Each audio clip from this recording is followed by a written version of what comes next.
I thought my husband was the one licking my feet. I was wrong. My husband had a foot fetish. He even told me about it on our first date. And despite the fact that I was never too into feet myself, I appreciated that he was upfront about it and opened myself up to it over time. Not on the giving side, of course. I've always just personally found feet disgusting, but on the receiving side, which worked out perfectly because my husband's particular foot fetish was licking toes. Yup. Really getting in there with his tongue and slobbering all over each of my toes, one by one. Now, it took me years of exploring my husband's kink to build up enough tolerance not to burst out laughing from the tickling sensation within 30 seconds. And after 4 years of dating, and nearly 10 years of marriage, I eventually became something of a pro at getting my feet licked and maintaining my composure. In fact, I got so good at it that whenever my husband would lick my toes, I could completely tune it out, often multitasking things like filing my nails, reading a book, and streaming a show as he licked away. Heck, sometimes I'd even fall asleep while he did it.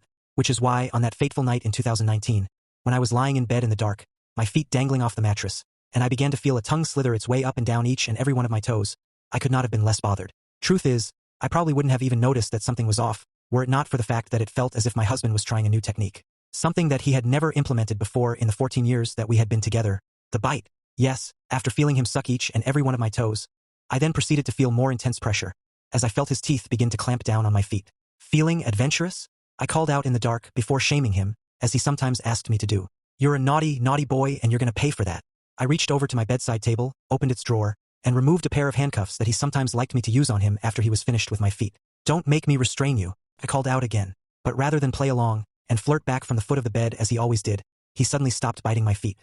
Honey, I asked why'd you stop, but he didn't reply. For a moment, there was only silence, until suddenly, I heard my husband's cell phone ringtone go off in the bathroom. Ring, ring. You gonna get that? I asked, but he continued to remain quiet, ignoring my question.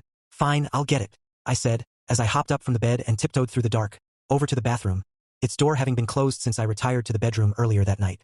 As I approached it, I couldn't help but notice that light was emanating from underneath the crack between the rug and the door. Honey, you left the light on in the bathroom again. I called back to the bed, as I began to open the bathroom door. I'm gonna have to punish you even more, dash. But before I could finish my sentence, my jaw dropped and I began to shake, as I saw my husband's lifeless body just lying there in the shower, its limbs mangled, its skin pale, as whatever blood remained in it poured down the drain. I simply froze, as my mind began to race. If that's my husband, and he is dead, then who the fuck was just licking feet? I thought to turn around and stare back into the dark bedroom, but I was too terrified to see who might be standing behind me, so I opted to instead walk over to my husband's body and remove his cell phone from his pocket, which was still ringing over and over and over again. Ring, ring. I looked down at the phone, as I held it in my hand, and saw an incoming call from an unknown number. I answered it. Hello. For a moment, there was silence, until a quiet, raspy voice simply whispered back over the line. I'm under the bed. Wanna play some more? Suddenly, chills ran down my spine and my body went into fight or flight, as my heart began racing and I began to hyperventilate. Not knowing what else to do, I gathered myself and in a single motion, turned around, darted into the bedroom and ran for the hallway, as I tried to slam the door behind me.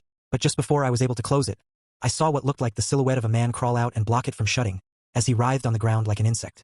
And as I pushed and pushed, trying to keep whoever or whatever was in my bedroom from getting out, I saw his body wriggle a few inches more into the hallway and suddenly felt his tongue lick a single one of my toes. Arg! I screamed at the top of my lungs, before stumbling back, turning around and running down the stairs, as I saw whoever or whatever it was chase after me on his hands and knees. Slam.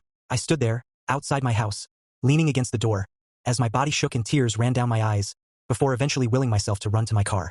As I backed out of my driveway and peeled off down the street, I looked back at the door, only to find that he never opened it, for some reason choosing not to chase after me. 30 minutes later, I was at the police station, reporting what had happened, and an hour after that the cops were combing my house. But the strange figure who had killed my husband and licked my feet was gone. 5 years later, I still can't fall asleep at night unless I'm under the covers, for fear of feeling a tongue lick my toes. And while I haven't stopped mourning my husband, if I ever date again, I think it's fair to say I could never date someone with a foot fetish again. I've tried to move past what happened, tried to move past the shocking events of that fateful night.